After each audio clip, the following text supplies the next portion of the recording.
আজ আমি আপনাদের আমার পুরো একটা দিন দেখাবো, কিন্তু এই ভিডিওটা শুধু রান্না, বাগান, শপিং কিংবা দৈনন্দিন ব্যস্ততা নিয়ে নয়। এই ভিডিওটা এমন একজন বন্ধুকে নিয়ে যে হয়তো আপনার পুরো জীবনটাই বদলে দিতে পারে। চলুন তাহলে শুরু করি। কেমন আছেন সবাই? আশা করি যে যেখান থেকেই আমার আজকের এই ভিডিওটি দেখছেন সবাই অনেক ভালো এবং সুস্থ আছেন। আমি নাহিদ, ইউএসএ বাংলাদেশি লাইফস্টাইল থেকে আপনাদের সবাইকে স্বাগত জানিয়ে শুরু করছি নতুন একটি এপিসোড।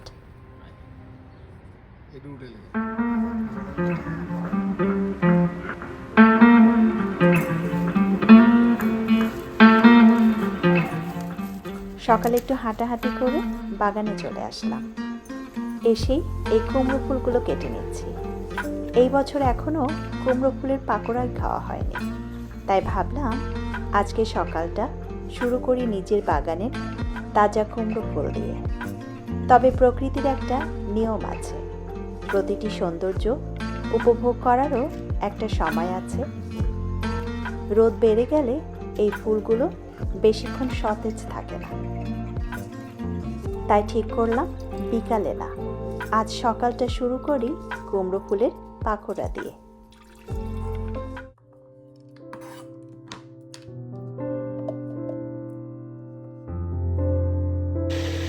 জীবনটাও অনেকটা এমনই। আমরা এই পৃথিবীতে কতদিন বাঁচব তা অনেকটাই আমাদের জীবনযাপন আর সৃষ্টিকর্তার ইচ্ছার উপর নির্ভর করে।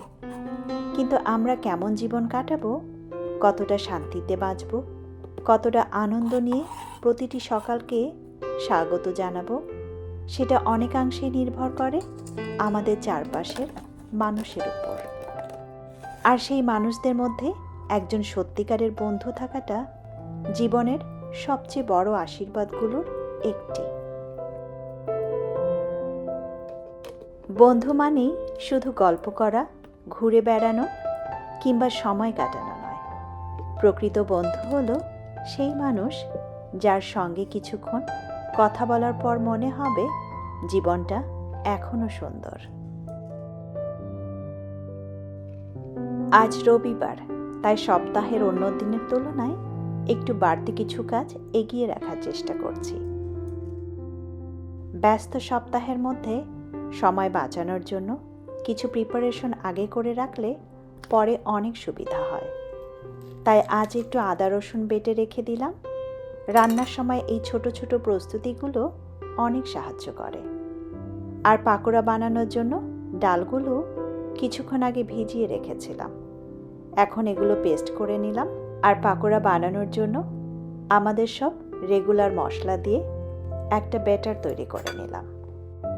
সাথে এই মিনি পামকিনগুলো একটু ফ্রাই করে নেব। এই পামকিনটা আমি রেখে দিচ্ছি হ্যালোউইনের ডেকোরেশনের জন্য। ভাবুন তো, যে জিনিসটা একসময় শুধু সাজানোর জন্য ছিল, সেটাই আবার আমার বাগানে নতুন জীবন নিয়ে ফিরে এসেছে। এবছর হ্যালোউইনে আমার মনে হয় আর ডেকোরেশনের জন্য আলাদা করে পামকিন কিনতে হবে না। প্রকৃতি মাঝে মাঝে আমাদের মনে করিয়ে দেয়, সঠিক সময়ে সঠিক যত্ন পেলে সেখান থেকেও নতুন কিছু সৃষ্টি হতে পারে, তাই না? আজকাল আমাদের চারপাশে মানুষের অভাব নেই। সামাজিক যোগাযোগ মাধ্যমে হাজারো বন্ধু, পরিচিত, ফলোয়ার্স সবই আছে, কিন্তু মন খুলে কথা বলার মতো, বিচারহীনভাবে নিজের অনুভূতি ভাগ করে নেওয়ার মতো মানুষ খুবই কম। অনেক সম্পর্কই অদৃশ্য প্রতিযোগিতায় ভরা। কে বড় হলো, কে বেশি টাকা উপার্জন করলো, কার গাড়ি বড়, কার বাড়ি সুন্দর। এসব তুলনা ধীরে ধীরে মানুষের মনকে ক্লান্ত করে দেয়। আমার ব্রেকফাস্ট প্রিপারেশন প্রায় শেষের দিকে। ব্রেকফাস্টটা করেই দিনের বাকি কাজগুলো শুরু করে দেব। আজ দুপুরে রান্না করব হার্ড চিকেন।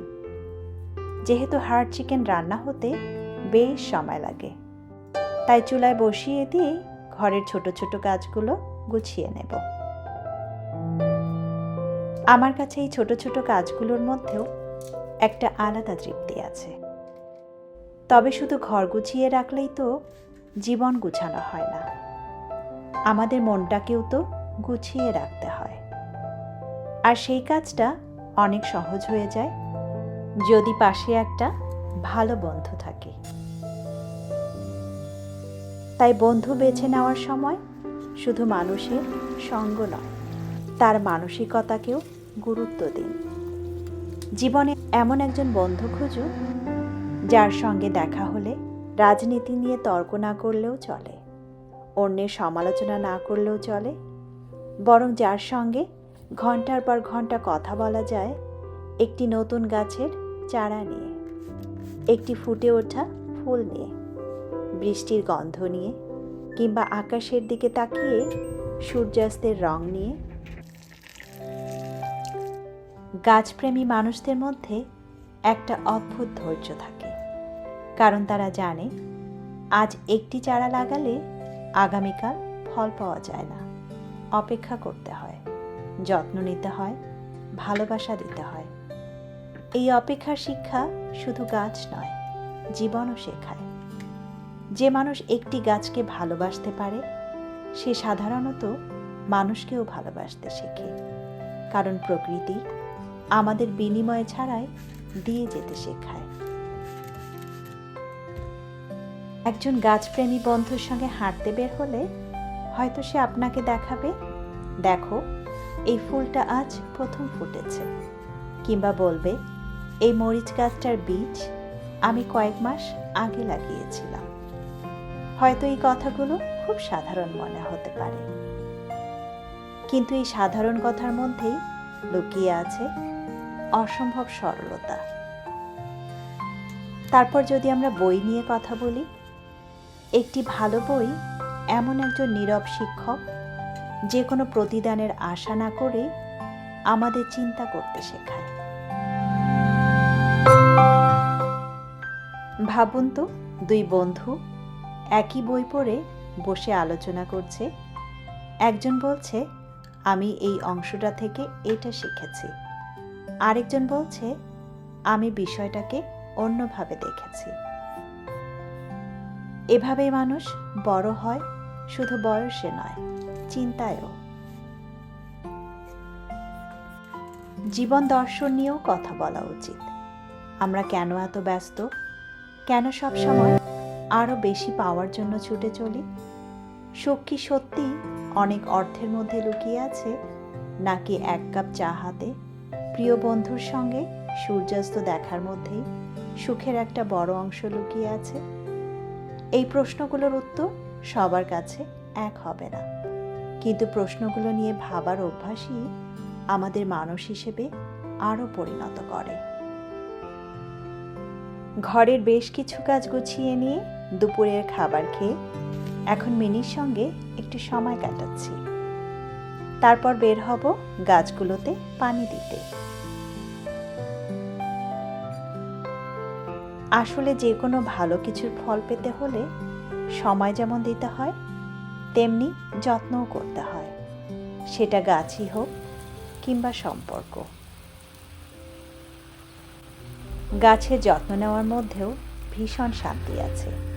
কাজের চাপের মাঝেও কিছু সময় গাছের সঙ্গে কাটালে মনটা অনেক হালকা হয়ে যায় আর নিজেকে অনেকটাই স্ট্রেস ফ্রি মনে হয়।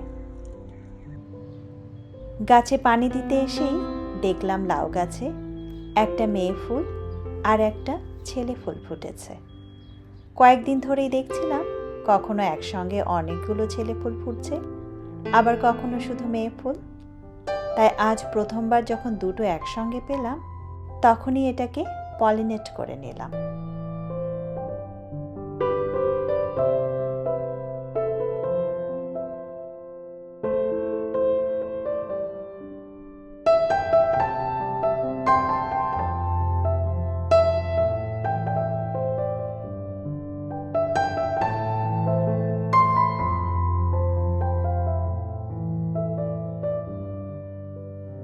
চলে এসেছি গ্রোসারি শপিং করতে। সংসারের প্রয়োজনীয় কাজ তো আছেই, তবে এর মধ্যেই প্রয়োজনীয় কেনাকাটাগুলোও করে নিতে হয়। তবে দিনের শেষে বুঝি এইসব কাজই জীবনের একটি অংশ মাত্র। মানুষ আসলে মনে রাখে না আমরা কি কিনেছিলাম, কত কিছু সংগ্রহ করেছিলাম। মানুষ মনে রাখে আমরা কেমন মানুষ ছিলাম, অন্যের জীবনে কি রেখে গিয়েছিলাম। কারণ মানুষের আসল সৌন্দর্য তার অর্জনে নয়, তার অবদানে।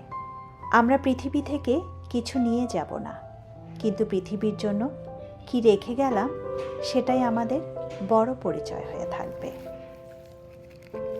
হয়তো একটি গাছ যা একদিন কারো ছায়া হবে, হয়তো একটি ভালো কাজ যা কারো জীবনে আশা ফিরিয়ে আনবে, হয়তো একটি আন্তরিক কথা যা কোনো ভেঙে পড়া মানুষকে আবার দাঁড়াতে সাহায্য করবে।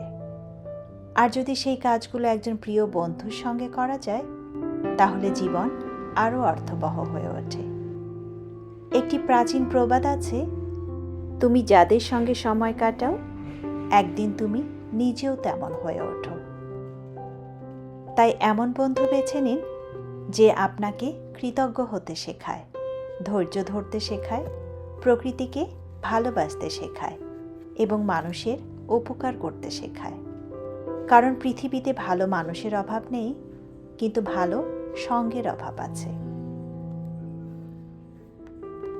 শেষে শুধু একটি ছোট্ট অনুরোধ, আপনার জীবনে যদি এমন একজন বন্ধু থেকে থাকে যার সঙ্গে কথা বললে মন ভালো হয়ে যায়, যার সঙ্গে গাছ, বই, প্রকৃতি, জীবন আর মানবতা নিয়ে কথা বলা যায়, তাহলে সেই মানুষটিকে যত্ন করে ধরে রাখুন। আর যদি এখনও এমন কাউকে না পেয়ে থাকেন, তাহলে আগে নিজেই তেমন একজন মানুষ হওয়ার চেষ্টা করুন। কারণ ভালো বন্ধু খুঁজে পাওয়ার সবচেয়ে সুন্দর উপায় হলো নিজেই একজন ভালো বন্ধু হয়ে ওঠা। আজকের জীবনের ছোট্ট গল্পটি এখানেই শেষ করছি। ভিডিওটি যদি আপনাদের ভালো লেগে থাকে, তাহলে অবশ্যই একটি কমেন্ট করে জানাবেন আর একটি লাইক দিয়ে আমার এই ছোট্ট যাত্রার সঙ্গী হয়ে পাশে থাকবেন। দেখা হবে খুব শীঘ্রই নতুন কোনো গল্প নিয়ে। সেই পর্যন্ত সবাই ভালো থাকবেন, সুস্থ থাকবেন আর নিজের প্রিয় মানুষগুলোর যত্ন নেবেন। শুভরাত্রি।